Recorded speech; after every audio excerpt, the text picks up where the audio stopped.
Se acabó la mentira. El CNE acaba de confirmar que este gobierno es ilegítimo. 5.300 millones de razones para que Petro pierda el cargo hoy mismo. ¿Es el fin? Bienvenidos a MG Noticias. Bueno, confirmado, gobierno ilegítimo. Colombia debe entender la gravedad del momento. Una campaña presidencial sancionada por violar topes no produce simplemente un escándalo, produce una fractura de la legitimidad. Columna de Bernardo Henao Jaramillo para Panam Post. La reciente decisión del Consejo Nacional Electoral sobre la campaña Petro Presidente 2022 no es un episodio administrativo.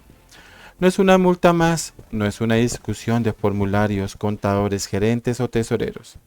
Es probablemente una de las decisiones electorales más graves que haya conocido Colombia desde la Constitución de 1991, e incluso desde antes.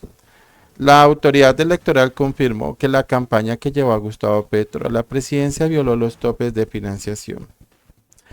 Esa conducta que unida a otros episodios ampliamente divulgados y por ende conocidos por el pueblo colombiano nos dejan dudas sobre la ilegitimidad de su actual presidente. Según los reportes conocidos, el CNE ratificó la sanción contra la campaña Petro Presidente 2022 con una votación de 6 contra 2, luego de resolver los recursos presentados contra la decisión inicial. Los montos son escandalosos. La campaña Petro Presidente habría superado los topes y omitió reportes por más de 5.300 millones de pesos. De acuerdo con los hallazgos divulgados sobre la investigación del CNE, las irregularidades abarcarían más de 3.700 millones en primera vuelta y cerca de 1.600 millones en segunda vuelta. La Constitución recoge el querer del pueblo. Es un texto codificado surgido del poder constituyente que determina el marco que delimita, entre otras, la estructura, el sistema de gobierno de un país. En Colombia, la Carta Política de 1991, en la cual tuvieron una activa participación los miembros del M-19, establece que el pueblo de Colombia decreta, sanciona y promulga que Colombia es un Estado social de derecho y democrático, artículo primero, y en pro de esas características en su artículo 109 hace obligatoria la rendición de cuentas por los candidatos y las organizaciones políticas sobre el monto, origen y destino de sus ingresos. En armonía con esta disposición de leyes como la 1475 de 2011, especifican los lineamientos de los informes por medio de los cuales se rinde cuentas de la financiación de campaña.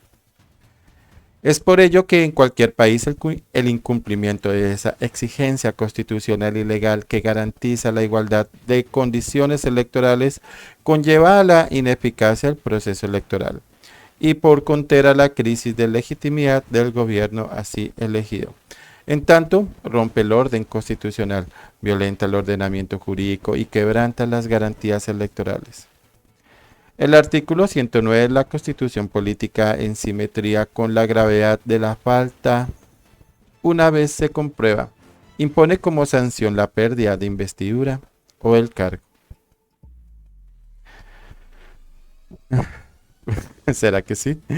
Por eso la discusión de fondo no puede agotarse en multas.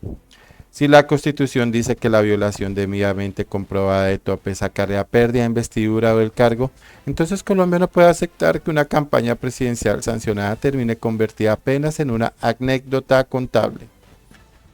La consecuencia constitucional debe ser examinada, tramitada y enfrentada por las autoridades competentes.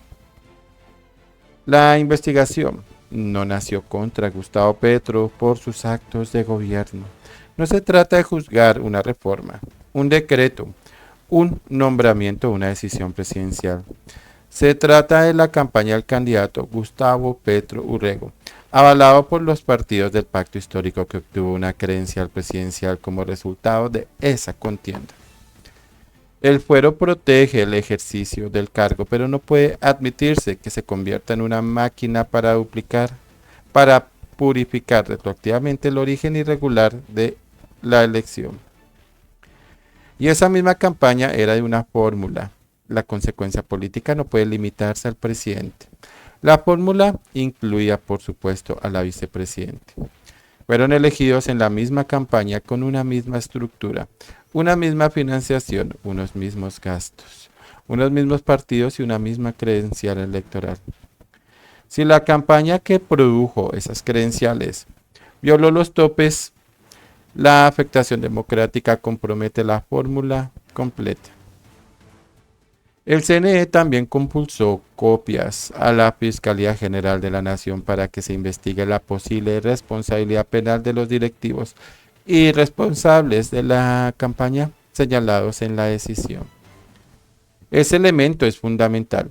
Si la autoridad electoral encontró hechos suficientemente graves como para remitirlos al ente acusador, entonces el país no está frente a un simple incumplimiento formal, sino ante un caso que debe tener consecuencias penales, comenzando por Ricardo Roa, gerente de la campaña, así como por los demás responsables financieros, administrativos y políticos señalados en la decisión del CNI.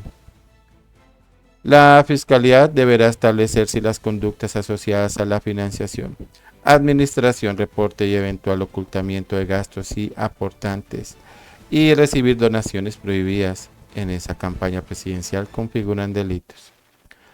Por eso esta decisión no puede archivarse como un capítulo más de la polarización colombiana. No es una pelea entre el petrismo y oposición, no es un pulso de narrativas, es una prueba de supervivencia institucional. O la Constitución se aplica cuando el poder la incomoda, o la Constitución deja de ser norma y pasa a ser literatura. Colombia debe entender la gravedad del momento. Una campaña presidencial sancionada por violar topes no produce simplemente un escándalo, produce una fractura de legitimidad. Y cuando esa campaña es la que llevó al poder al presidente y a la vicepresidente, la consecuencia no puede agotarse en los responsables financieros. El debate debe subir al nivel que corresponde. La validez democrática de las credenciales obtenidas y la eventual pérdida del cargo prevista por la Constitución. La elección de 2022 queda, desde este momento, bajo una sombra histórica.